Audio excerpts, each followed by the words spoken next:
Alhamdulillahirabbil alamin wa bihi nasta'in ala umuri dunya waddin. Wassalatu wassalamu ala asyrafil anbiya'i wal mursalin sayyidina wa maulana Muhammadin wa ala alihi wa sahbihi wa man tabi'ahum bi ihsanin ila yaumiddin. Subhanaka la ilma lana illa ma 'allamtana innaka antal alimul hakim. Wa tub 'alaina innaka antat tawwabur rahim. Rabbi shrah li sadri wa yassir li amri wahlul 'uqdatam min lisani yafqahu qawli, amma ba'du. Al-mukarram wal muhtaram, guru kita, kiai kita, abah kita, Kiai Haji Abdurrahman Hasan, pimpinan Pondok Modern Asy-Syifa Balikpapan, yang kita doakan bersama-sama mudah-mudahan Allah Subhanahu wa taala senantiasa memberikan beliau sehat wal afiat, panjang umur, segala hajat beliau dunia akhirat mudah-mudahan dikabulkan oleh Allah Subhanahu wa taala, dan mudah-mudahan kita semua mendapatkan manfaat dan berkah daripada ilmu beliau. Amin amin ya rabbal alamin. Juga para guru-guru kita dan guru saya. Nah, dulu saya juga di Pondok Modern Asy-Syifa Balikpapan. Ada yang kenal?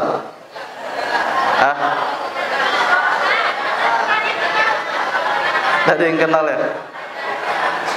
Kalau tidak salah dulu tahun 2019 saya pernah membawa guru saya ke sini. Ya, mungkin yang kelas 6 itu masih ingat kali. Ya, masih ingat? Alhamdulillah. Masih ingat sama saya? Alhamdulillah. Guru-guru kita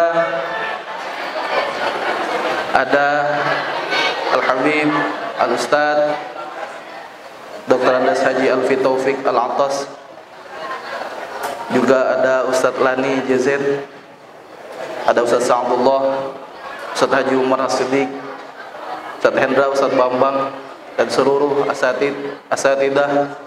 Kita doakan bersama-sama mudah-mudahan Allah Subhanahu wa taala senantiasa melindungi dan merahmati guru-guru kita semua. Mudah-mudahan Allah Subhanahu wa taala kabulkan hajat mereka dunia akhirat, dan mudah-mudahan kita semua mendapatkan keberkahan dan manfaat daripada ilmu-ilmu mereka. Amin amin ya rabbal alamin. Serta anak-anakku atau adik-adikku sekalian yang dirahmati Allah Subhanahu wa taala. Alhamdulillah, puja dan puji syukur kehadirat Allah Subhanahu wa taala atas nikmat iman, nikmat Islam, nikmat sehat wal afiah. Kita masih dipanjangkan umur oleh Allah Subhanahu wa taala. Kita sampai pada penghujung di bulan Rajab yang mulia ini, bulan yang disebutkan Allah Subhanahu wa taala dengan istilah Ashhurul Hurum. Inna iddatash syuhuri 'indallahi 12 syahran fi kitabillah yauma khalaqas samawati wal arda minha arba'atun hurum. Ada 4 bulan dari 12 bulan Hijriah yang Allah ciptakan, 4 bulan mulia. Ulama katakan salasatun sart wa wahidun fat. 3 bulan berturut-turut, 1 bulan terpisah. 3 bulan berturut-turut ini dari Dzulqa'dah, Dzulhijjah dan Muharram. 1 bulan terpisah adalah bulan Rajab. Apa keistimewaan daripada Ashhurul Hurum ini? Kata ulama, Ibnu Abbas menafsirkan ayat Ashhurul Hurum bahwasanya segala amal ibadah yang dikerjakan di bulan-bulan haram ini dilipat gandakan pahalanya oleh Allah Subhanahu wa taala. Sebaliknya, amal keburukan, dosa yang kita lakukan di bulan ini pun dosanya juga dilipat gandakan oleh Allah Subhanahu wa taala. Oleh karenanya kita bersyukur, kita di pondok pesantren senantiasa selalu dibimbing, diatur untuk senantiasa mengerjakan kebaikan, sehingga bukan hanya di bulan haram, di setiap waktu kita senantiasa dalam kebaikan, dan senantiasa mendapatkan pahala dari Allah Subhanahu wa taala. Alhamdulillah. Salawat dan salam senantiasa tercurah kepada junjungan kita Nabi besar Muhammad sallallahu alaihi wasallam beserta seluruh keluarga, para sahabat dan para pengikut baginda Rasulullah sampai ke akhir zaman. Hadirin hadirat anak-anakku sekalian yang dirahmati Allah Subhanahu wa taala. Sebelum saya menyampaikan tentang Isra dan Mi'raj, ada dua hal yang ingin saya sampaikan di sini.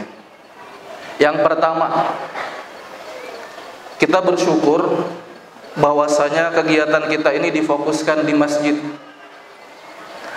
Yang mana masjid ini ada satu ibadah yang ringan tapi pahalanya besar. Oleh karenanya kalau kita hadir di masjid, apapun acaranya, apapun kegiatannya, jangan lupakan untuk berniat i'tikaf. Makanya sekarang kalau ada di antara kita yang mungkin tadi masuk lupa berniat i'tikaf, dalam hati kita berniat nawaitul i'tikafa fi hadzal masjidi muddata iqamati sunnatan lillahi ta'ala. Sengaja aku berniat i'tikaf di masjid ini selama aku berdiam sunnah karena Allah Subhanahu wa taala. Maka dengan niat i'tikaf kita duduk saja, walaupun ada yang tidur dari awal acara sampai habis, tapi nggak ada kayaknya, ya. Ini Ustadz sengaja dari rumah sudah bawa hadiah. Banyak saya punya hadiah. Nih, insya Allah nanti saya perhatikan, yang diem, yang perhatikan saya kasih. Nanti juga di tengah-tengah saya mau ngasih soal. Kalau ada yang bisa jawab langsung saya kasih. Banyak saya bawa insya Allah. Ya, tapi syaratnya diam. Ya, nih banyak nih. Ada lagi. Ya. Jadi insya Allah. Jadi itu ingat, kapanpun kalian masuk ke dalam masjid, niatkan i'tikaf. Mau sholat ataupun ada kegiatan lain, niatkan i'tikaf. Ya. Kalau perlu mungkin tuliskan di dinding stiker niat i'tikaf biar ingat. Itu pahala yang besar. Duduknya kita saja kalau kita niat i'tikaf itu sudah dapat pahala dari Allah Subhanahu wa taala. Kemudian yang kedua, perhatikan, di saat seseorang menyampaikan atau guru kita menyampaikan sesuatu, istami'u wa ansitu. Makanya dalam Al-Qur'an, fa idza quri'al Qur'anu fastami'u lahu wa ansitu. Kalau dibacakan Al-Qur'an, disampaikan tentang ilmu Al-Qur'an, diam dan tenang. Jangan berbuat macam-macam. Bahkan ketika disampaikan ilmu atau disampaikan tentang Al-Qur'an, ada seseorang yang berzikir bertasbih, itu kata ulama bukan salah satu daripada adab majelis. Guru saya Al-Habib, guru kita semua, Habib Hasan Al-Satiri, waktu saya belajar dulu, itu pernah beliau ketika majelis, ya, ada satu murid di hadapan beliau lagi saat beliau menyampaikan tasbih, wah berzikir, subhanallah, ya. Kelihatannya bagus atau ingin menampakkan sesuatu yang bagus, ditegur oleh beliau, berhenti sebentar, mulai lagi, sampai akhirnya oleh beliau diambil itu tasbihnya, diputus, dibuang, dilemparkan ke muka si santri. Ini ada masalah karena guru dengan santri, ini sebagai bentuk hukuman. Nah kebetulan itu majelis umum, ada orang kampung di situ. Setelah majelis, orang kampung ini bertanya dengan Habib Hasan Asy-Syatiri, Habib, kenapa kok seperti itu? Bukankah orang kalau bertasbih itu kan suatu kebaikan, mendengarkan ilmu juga kebaikan? Bukankah bagus menggabungkan dua kebaikan dalam satu tempat? Apa jawaban beliau? Tidak. Justru malah rusak dua-duanya. Anda Habib, saya bisa ya sambil zikir, sambil fokus zikir, sambil juga mendengarkan. Tidak, kata beliau. Kalau tidak percaya, buka Al-Quran. Di dalam Al-Quran Allah subhanahu wa ta'ala berfirman, "Ma ja'alallahu lirajulin min qalbayni fi jawfi." Allah subhanahu wa ta'ala tidak menciptakan dalam satu tubuh seseorang itu dua hati. Satu hati saja dalam setiap tubuh orang. Sehingga mustahil, kata beliau, seseorang itu bisa fokus dalam dua hal. Oleh karenanya, kalau kita hadir majelis ilmu atau kita lagi belajar dengan guru kita, fokus belajar, tidak usah yang lain. Walaupun itu ibadah. Kalau kita memang niat mau ibadah, silahkan ibadah, tidak usah dengarkan. Kalau kita menggabungkan dua-duanya, ini salah satu jalan syaitan untuk merusak ibadah kita. Kenapa? Karena dibuatnya kita tidak fokus dengan majlisnya, dan juga tidak fokus dengan pikirnya. Yang akhirnya bisa jadi timbul fitnah dari hal ini. Contoh, ustadznya menjelaskan dalam bab fikih misalkan. Kata ustadznya, seseorang boleh memakan bangkai di saat darurat.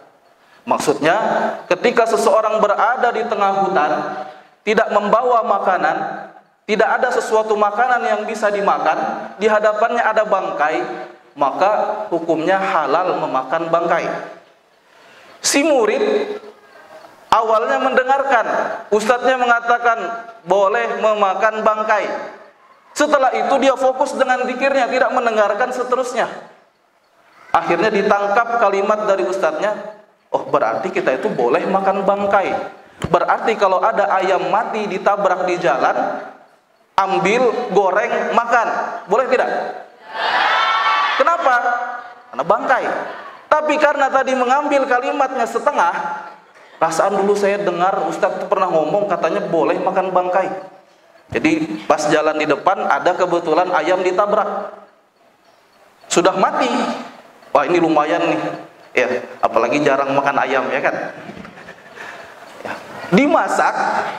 Ya tadi karena separuh mendengarkan. Ya, sebaliknya ada misalkan punya amalan membaca zikir la ilaha illallah. Diamalkan misalkan 1 hari 1000 kali. Dibaca ketika majelis. Ya, sudah fokus baca zikir la ilaha illallah, la ilaha illallah. Sudah diingat bilangannya ini misalkan sekian ratus, 987. Tahu-tahu teralihkan fokusnya ke majelis. Lupa sudah bacaannya berapa. Ya. Akhirnya berapa tadi dibaca ya? Ulang lagi dari awal. Nah, makanya akhirnya tidak fokus dengan majelis, tidak fokus dengan zikir. Makanya ya kalau kita seperti ini fokus dengarkan. Ya. Jadi insya Allah ilmu yang kita dapatkan mendapat keberkahan dari Allah Subhanahu wa taala. Amin amin ya rabbal alamin. Bicara Isra dan Mi'raj, sejarahnya dalam kitab Durratun Nasihin disebutkan bahwasanya awal sejarah Isra Mi'raj itu terjadi percakapan antara langit dengan bumi. Ustadz, masa langit bisa ngomong? Jangankan langit, pohon-pohon itu bisa ngomong, bisa berbicara. Ya. Percaya enggak? Pernah dengar? Kayak mana suaranya? Jadi ada cerita. Jadi dulu pernah ada satu kampung, ketika dijelaskan oleh salah seorang ustadz, ada yang menyampaikan bahwasanya ya, kalau ada yang mengatakan makhluk hidup itu bisa bicara, katanya bohong. Tidak ada makhluk hidup bisa bicara kecuali manusia.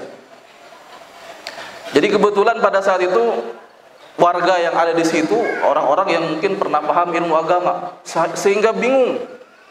Perasaan dulu ada yang pernah ngomong katanya makhluk hidup itu bisa bicara. Tapi ada yang ngomong tidak. Mana yang betul? Ada seorang ulama datang. Jadi bertanyalah kepada ulama tersebut. Beliau Kiai Haji Syarwani Zuhri, pimpinan Pondok Pesantren Kilometer 19 Al-Banjari. Nah, jadi karena beliau hafal Quran, jadi keuntungannya sebetulnya enak. Jadi menyampaikan sesuatu dengan dalil. Jadi ada yang tanya jamaah, Ustadz, apakah betul ada yang menyampaikan katanya makhluk itu nggak bisa bicara? Kata beliau, enggak, bisa. Mau tahu dalilnya? Dalam surah Al-Isra. Wa in min syai'in illa yusabbihu bihamdihi walakin la tafqahuna tasbihahum. Dalam Al-Qur'an disebutkan surah Al-Isra. Jadi kalau kalian pulang baca buka. Wa in min syai'in, segala sesuatu. Syai' itu segala sesuatu. Kullu ma siwallah, selain Allah itu namanya syai'. Yusabbihu bihamdihi, itu bertasbih memuji Allah Subhanahu wa taala dengan tasbih mereka. Walakin la tafqahuna tasbihahum, tapi kita manusia, kata Allah, tidak paham dengan tasbih mereka. Ulama tafsir mengatakan pohon itu bertasbih, daun itu bertasbih, hewan kucing itu bertasbih, semua bertasbih. Daun itu bertasbih selama tidak rontok dari dahannya. Kalau rontok berarti dia berhenti bertasbih. Kucing itu bertasbih, ya. Jadi ucapan kucing itu tasbih selama masih ada nyawanya. Kalau dia sudah mati, dia tidak bertasbih lagi. Maka wajar kalau langit ini berinteraksi dengan bumi. Singkat cerita, bumi ini mengatakan kepada langit, aku ini makhluk yang bagus. Di atasku ini ada sungai-sungai, ada kebun yang terhampar hijau dan lain sebagainya. Kata langit, aku juga sama. Di tempatku ini ada arsy, ada malaikat dan lain sebagainya. Kata bumi, di tempatku ini ada Baitullah, tempat di mana orang-orang bertawaf, beribadah mengelilingi Baitullah setiap waktu, tidak henti-hentinya. Kata langit, di tempatku juga ada namanya Baitul Ma'mur. Di langit itu ada namanya Baitul Ma'mur, tempat tawafnya malaikat. Yang ulama katakan kalau Baitul Ma'mur dari langit itu ditarik ke bawah, itu sama arahnya ke Baitullah Ka'bah. Di sana ada malaikat yang bertawaf. Setiap kali masuk di tempat tersebut 70.000 malaikat. Ketika sudah masuk, dia bertawaf, tidak kembali lagi. Bayangkan, setiap hari 70.000 malaikat Allah ciptakan untuk tawaf di Baitul Ma'mur. Banyaknya malaikat di sana.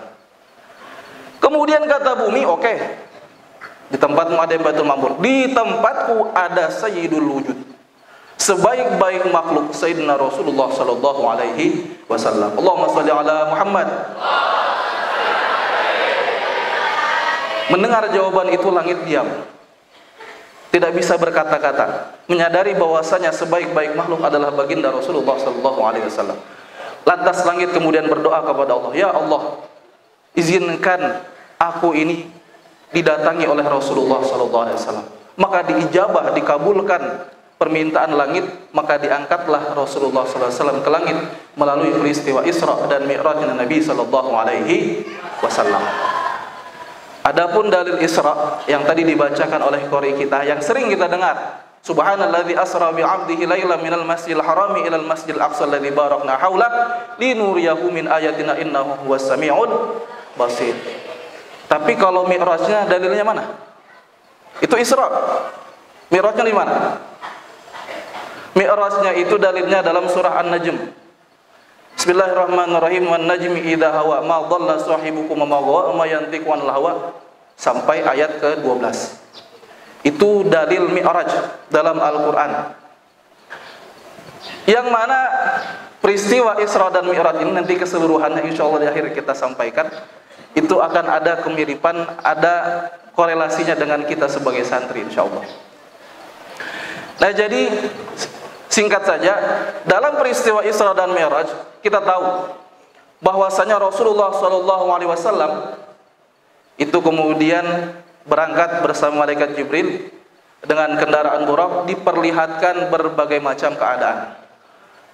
Yang pertama, Rasulullah SAW ata ala qaumin turdahu ru'usahum kullama rudikhat adat kama kanat wala yafturu anhu min syai'. Rasulullah melihat suatu kelompok, ada orang yang ditekan kepalanya, ditindih kepalanya, kayak orang nyembelih kurban itu, kepala sapi itu kan ditindis pakai kaki, seperti itu gambarannya. Kemudian dilempar dengan batu yang sangat besar, hancur. kemudian dikembalikan oleh Allah Subhanahu wa taala, kemudian dilakukan sebagaimana yang semula. Hancur, diutuhkan kembali, dihancurkan lagi. Kemudian Rasulullah bertanya kepada Jibril, "Ya Jibril, man haula?" Wahai Jibril, siapa mereka? Kemudian dijawab oleh Jibril, "Hum min ummatik," dari umatmu. Kata Jibril, itu dari golongan umatmu.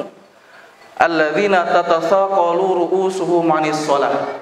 Orang-orang yang kepalanya berat mengerjakan sholat. Ada yang berat kepalanya sholat?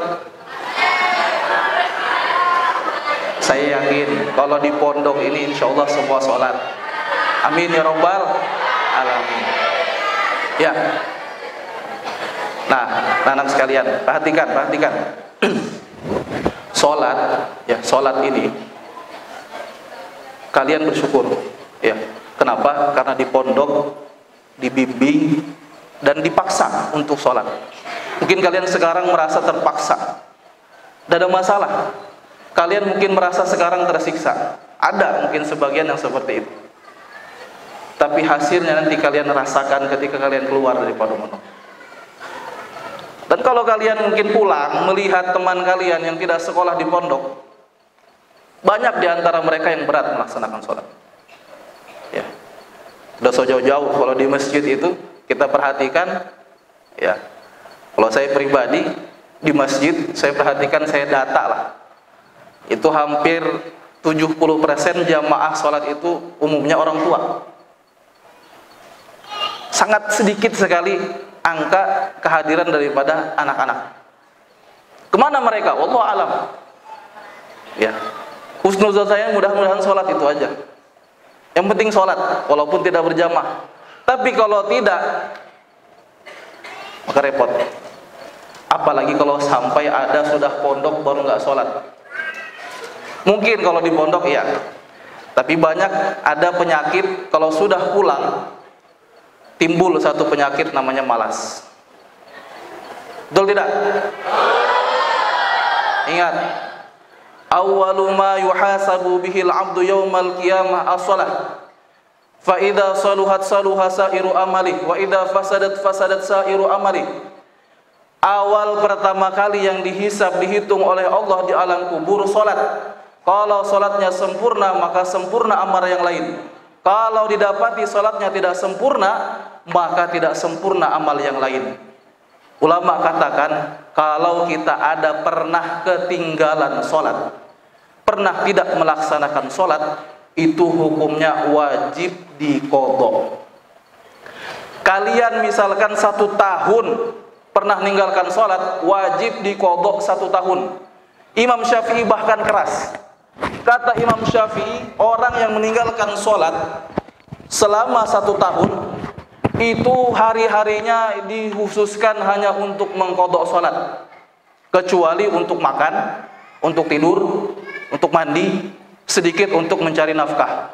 Sisanya wajib untuk mengqodho sholat. Untungnya ada Imam Haddad. Imam Haddad mengatakan caranya boleh dengan cara yang ringan. Kalau pernah meninggalkan sholat, ya cara mengqodhonya itu setiap habis sholat, sholat lagi sekali.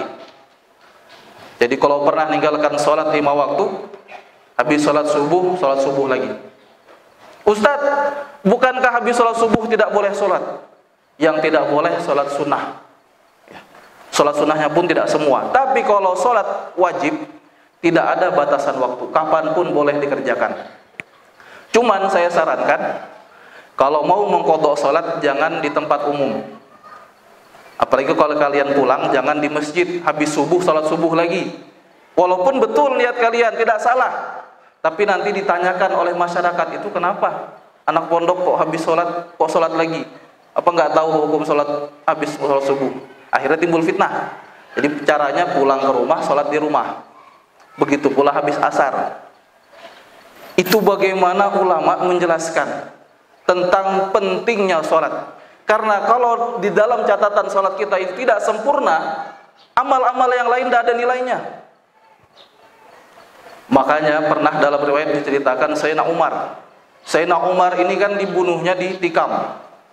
Itu pada waktu sholat subuh.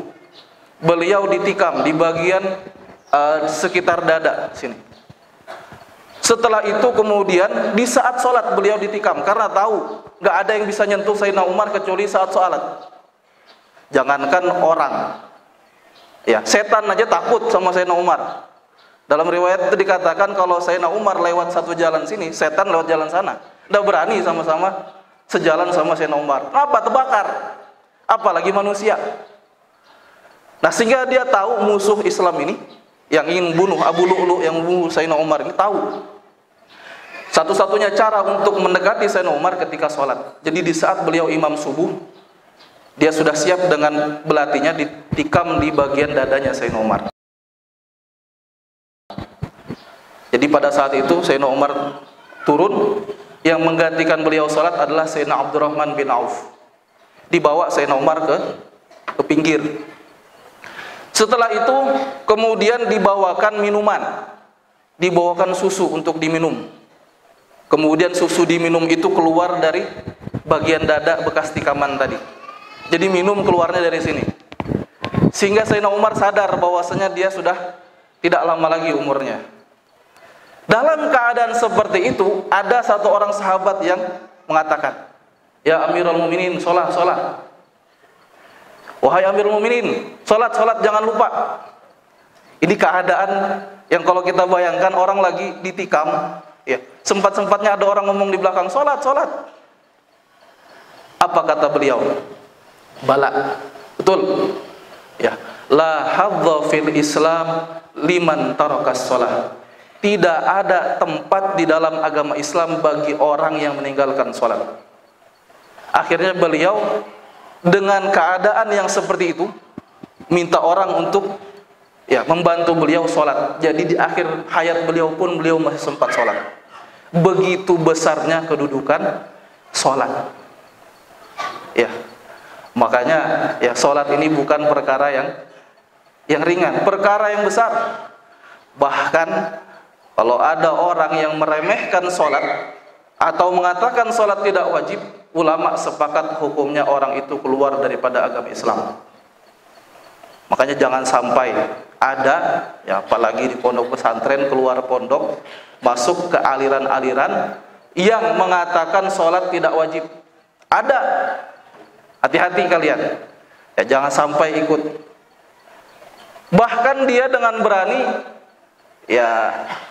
menyampaikan dalil daripada Al-Quran. Jadi katanya sholat itu tidak perlu, yang penting ingat. Kenapa katanya? Dalam Al-Quran, aqimis sholata li dzikri. Ya, kan ada dalam Al-Quran itu, aqimis sholata li dzikri. Dirikanlah sholat. Kalau secara bahasa, kalimat artinya dirikanlah sholat untuk mengingatku, kan seperti itu. Jadi katanya sholat itu yang penting ingat. Makanya ada aliran apa itu? Eling. Ya, eling kaulo Gusti. Ya kan? Saya orang Banjar tapi tidak bisa bahasa Jawa, jadi mungkin pengucapannya agak salah. Tapi kurang lebih seperti itu, eling katanya. Yang penting kalau sholat eling. Jadi kalau orang azan Allahu Akbar, Allahu Akbar. Enggak sholat kah? Enggak, aku sudah ingat katanya. Eling. Ya, itu kacau. Ya, makanya kalian juga belajar tafsir. Al-Quran itu tidak semua bisa diartikan dengan bahasa. Masya Allah kalian kalau bahasa luar biasa. Ya. Tapi hati-hati dalam Al-Quran, jangan diartikan semua dengan bahasa. Ya. Karena ada dalam Al-Quran itu kalimat-kalimat yang harus ditafsirkan dengan tafsir. Contoh kalimat zikir. Banyak dalam Al-Quran. Bukan hanya ayat ini saja. Dalam surah Al-Jum'ah, ya ayyuhalladzina amanu idza nudiya lis-salati yaumil jum'ah fas'au ila dzikrillah. Wahai orang-orang yang beriman, kalau kalian mendengar panggilan Jumat, maka segeralah apa? Dzikrillah. Apa dzikrillah? Mengingat Allah. Jadi apa maksudnya Ustaz? Ya, penting ingat katanya. Jadi tidak Jumatan. Orang Jumatan dia kemana gitu. Nah bahaya, hati-hati. Jadi apa maksudnya zikir ini? Ulama tafsir mengatakan al-dzikru bi makna as-shalah. Jadi kalimat zikir dalam Al-Quran tidak semua artinya mengingat Allah, tidak semua artinya berzikir. Di antaranya maknanya adalah sholat. Coba kalian baca, berapa hari habis? Pertama kali mungkin kalian membaca sampai 5 hari baru habis 10.000 la ilaha illallah misalkan. Habis itu apakah selesai? Enggak, amalan itu terus lanjut. Kalau kalian lanjut, itu kalian dapati nanti awalnya 5 hari, nanti kemudian akan berkurang sampai bisa jadi kalian bisa membaca la ilaha illallah dalam waktu misalkan hanya 2 jam. Bisa. Ada satu cerita terakhir. Ada dulu di Banjar namanya Kai Asra. Ya. Kai Asra. Orang Amuntai. Beliau ini terkenal kalau berdoa, doanya makbul. Sehingga tidak heran pejabat, mulai dari pejabat, orang-orang kontraktor itu sering datang ke beliau minta doa. Jadi pejabat yang mau naik jabatan, memimpin kontraktor ini yang punya tender, minta doa sama beliau. Dan kebanyakan diijabah, dikabulkan oleh Allah Subhanahu wa taala berkat doa daripada Kai Asra ini. Namanya Asra. Kai Asra. Ya. Kalau dilihat apakah Kai Asra ini dari ulama? Enggak. Apakah pernah pondok? Tidak. Apakah dulunya santri? Tidak. Beliau siapa? Hanya sekedar anak yang tidak lulus sekolah. Jadi pada saat kecil dia nggak lulus sekolah. Kerjaannya ngapain karena pengangguran? Keliling-keliling majelis. Keliling-keliling majelis. Duduk di satu majelis ini, majelis ini, majelis ini, majelis ini. Sampai satu hari beliau mendengar ada satu penceramah menjelaskan fadilat keutamaan sholawat nariyah. Tahu sholawat nariyah? Allahumma sholli sholatan kamilatan wa sallim salam man ala sayyidina Muhammadin alladhi tanhalu bihil wa tanfariju bihil qurabu wa tuqda bihil hawa iju wa tunalu bihil rabba ibu wa husnul khawatimi wa yustasqal ghamam biwajhil karim wa ala alihi wa sahbihi fi kulli lamhati wa nafasin bi'adadi kulli ma'lumin lak. Ya, sampai kalimat lak. Itu kan terakhir. Kan itu ada kalau kita buka risalah amaliyah, ada fadilahnya kan? Di akhir barang siapa yang membaca salawat nariyah 4.444 kali, maka segala hajatnya dikabulkan oleh Allah. Maka percaya buka itu risalah amaliyah ada itu. Didengar oleh si Asra ini, sehingga dia dengan tekad yang kuat dia pulang, dia mau mengamalkan itu salawat nariyah, mau dia baca 4.444 kali. Pulang, orangnya nggak ada basic pesantren, baca Quran pun juga tidak terlalu lancar, tapi hafal salawat nariyah. Ya, tapi tidak selancar kalian tadi. Dengan segala keterbatasannya dia baca salawat nariyah yang 4.440 kali.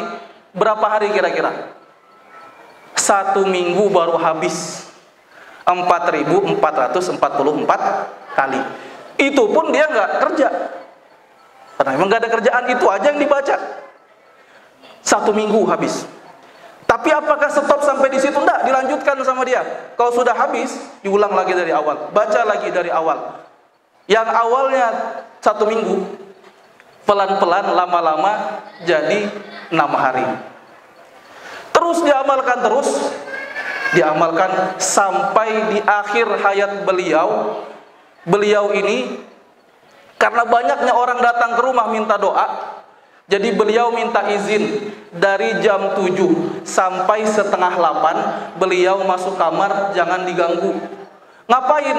Beliau mau beramalan, membaca salawat nariyah 4.444 kali selama setengah jam. Itu tanda amal itu diberkahi oleh Allah Subhanahu wa taala. Nah, awalnya Kenapa orang tahu kalau orang ini doanya makbul? Ada ceritanya. Jadi ceritanya dia ini kebetulan ngantar orang haji. Ada keluarganya naik haji. Dulu kalau ngantar haji itu kan sampai bandara. Dulu, kalau sekarang dah ada lagi di depan. Dulu sampai mau dekat pesawat. Tahun dulu. Kalau ngantar haji itu sampai ke pesawat. Jadi keluarganya itu betul-betul melihat jamaah naik ke atas pesawat. Nah, Asra ini masih kecil, masih mungkin ya kayak kalian lulusan SMA kali. Sudah mengamalkan itu.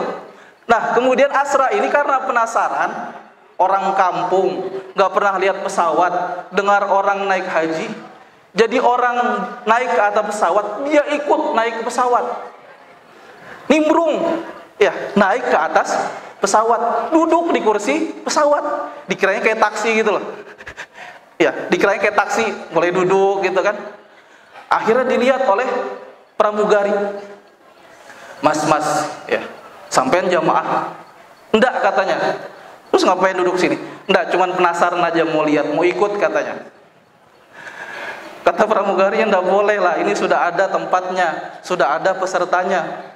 Ya sudah katanya, kalau enggak saya turun. Turunlah si Asra tadi. Ketika pesawat mau berangkat, itu pesawat mesinnya jalan, mesinnya nyala, tapi pesawatnya nggak mau jalan. Pesawatnya nyala, tapi mesinnya nggak mau jalan. Ditarik, ya nggak bisa.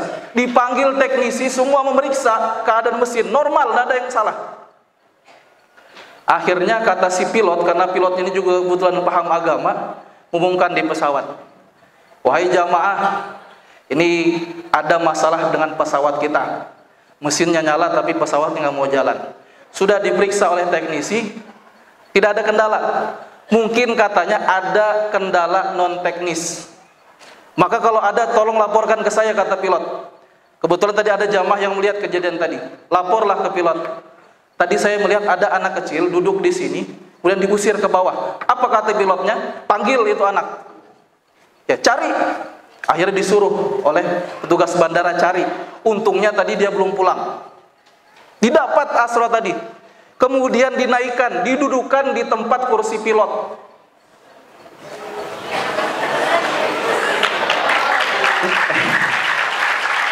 Ini bukan cerita karangan loh ya. Ini cerita nyata. Cerita nyata. Jadi didudukan di kursi pilot. Ketika pesawat itu kemudian dimundurkan, mundur. Tidak ada halangan sama sekali. Jadi yang awalnya tadi rusak, itu bisa normal seketika dengan dia duduk di pesawat. Kagetlah orang-orang tadi. Akhirnya Asra ini berangkat dari Banjarmasin menuju Jakarta. Naik pesawat, bukan lagi VIP, VIP di tempatnya pilot.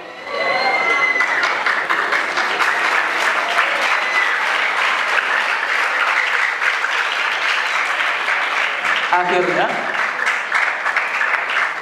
sampailah di Jakarta, ya kan? Sampai di Jakarta, ini jamaah pindah pesawat, mau terbang ke Mekah. Tinggal si Asra di pesawat. Kata pilotnya, kamu mau kemana lagi habis ini? Kalau ke Mekah nggak mungkin, nggak ada persiapan.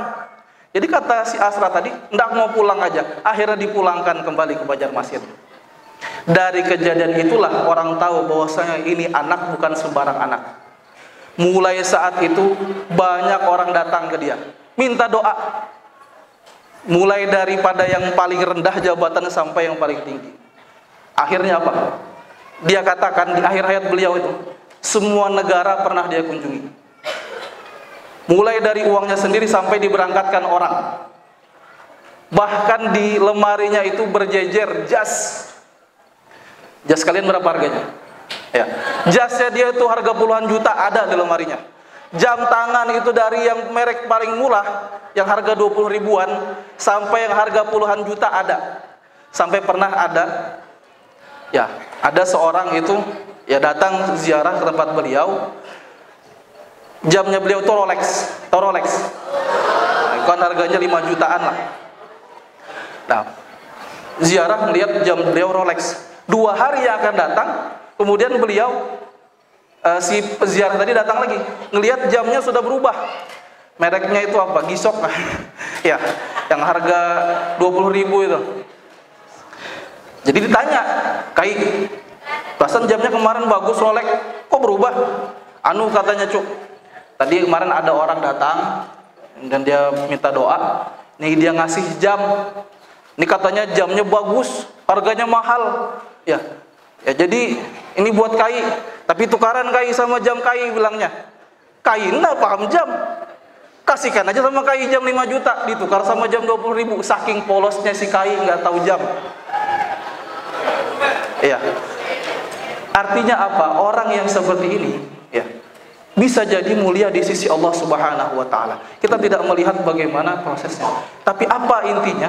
Intinya adalah karena di situ yang dibaca adalah salawat kepada Nabi sallallahu alaihi wasallam. Makanya peringatan Isra dan Mi'raj erat kaitannya dengan Nabi sallallahu alaihi wasallam. Makanya perumpamaan Isra dan Mi'raj sama dengan perumpamaan kalian. Ya. Yang mana gambaran tadi percakapan antara langit dengan bumi itu diibaratkan antara percakapan antara orang tua kalian dengan guru-guru yang ada di pondok. Orang tua kalian bangga memiliki kalian, anak yang berbakti kepada orang tua, anak yang berprestasi. Pondok pun juga menginginkan kalian, makanya dikirimkan kalian. Seperti seolah-olah perjalanan kalian di pondok sebagaimana perjalanan Nabi sallallahu alaihi wasallam Isra dan Mi'raj. Kemudian bagaimana Rasulullah diperlihatkan, ya, tentang bagaimana keadaan umat sebagai pelajaran. Maka kalian pun di pondok akan diberikan pelajaran-pelajaran yang kemudian ketika pulang dari Isra Mi'raj, Rasulullah mendapatkan hadiah, perintah salat dan keberkahan dari Allah Subhanahu wa taala. Kalian pun pulang lurus dari pondok ini mendapatkan ilmu dan keberkahan daripada guru-guru kalian. Ambil satu pelajaran, jangan malu bertanya. Rasul, kita perhatikan dalam tadi peristiwa, kalau seandainya Rasul dalam kejadian tersebut tidak bertanya, kita tidak tahu. Artinya Rasul melihat ini diam aja, tidak bertanya kepada Jibril, tidak dijelaskan. Makanya kalian belajar, jangan malu. Jangan malu-malu untuk bertanya. Malu bertanya sesat. Terakhir ada cerita, namanya kue malu. Kalau orang Banjar bilang kue supan. Ada ustadz diundang hajatan sama 4 orang santrinya. Ustadz sama 4 orang santri. Berapa jadi? 5. Kebetulan tuan rumah nyediakan 6 wadai. Tahu wadai? Apa? Wadainya 6, orangnya 5. Akhirnya ngambil satu-satu. Ya, ustadz ngambil 1, muridnya ngambil 4. Ada tinggal 1 wadai di piring. Kalau orang Banjar bilang namanya wadai supan. Kalau orang Arab bilang to'amul haya, wadai malu-malu. Jadi kata muridnya, "Guru, Ustadz, ini wadai buat biar, buat sampean." Kata ustadznya, enggak, makan aja kalian." Dalam hati ustadznya, masa ya Ustadz nggak ngasih murid. Kata muridnya, "Enggak Ustadz, sampean aja yang makan." Masa ya kata muridnya, "Ustadz nggak dikasih makanan, kita yang makan." Sorong-sorongan wadai sampai 15 menit. Ustadz, ya. Sampai akhirnya mati lampu. Pas mati lampu, tetumpang tindih. Jadi wadah itu tangannya bertumpuk di situ tangan. Ya. Kebetulan tangan yang paling bawah tangan ustadznya. Ini bukan di sini, sana. Makanya jangan malu. Nah, jadi mudah-mudahan melalui peristiwa Isra dan Mi'raj ini, ya, kita mengambil hikmah dan pelajaran tentunya, dan kita berbahagia semua insyaallah, karena Isra Mi'raj adalah Allah Subhanahu wa taala ingin menyenangkan hati baginda Rasulullah sallallahu alaihi wasallam. Jadi jangan sedih, semua berbahagia, senang sebagaimana senangnya Rasulullah di Isra dan Mi'rajkan oleh Allah Subhanahu wa taala, maka kita semua senang dengan memperingati Isra dan Mi'rajnya Rasulullah sallallahu alaihi wasallam. Mudah-mudahan kita semua mendapatkan keberkahan dan mudah-mudahan kita mendapatkan ilmu yang bermanfaat. Mudah-mudahan kita semua nantinya keluar daripada pondok pesantren ini mendapatkan ilmu yang berkah dan manfaat, dan mudah-mudahan kita semua diwafatkan dalam keadaan husnul khatimah. Amin amin ya rabbal alamin. Mohon maaf para ustadz, para guru ya kalau ada khilaf, ada salah atas perilaku ya. Juga kepada santri sekalian, terima kasih. Wallahul muwaffiq ila aqwamit thoriq. Wassalamualaikum warahmatullahi wabarakatuh.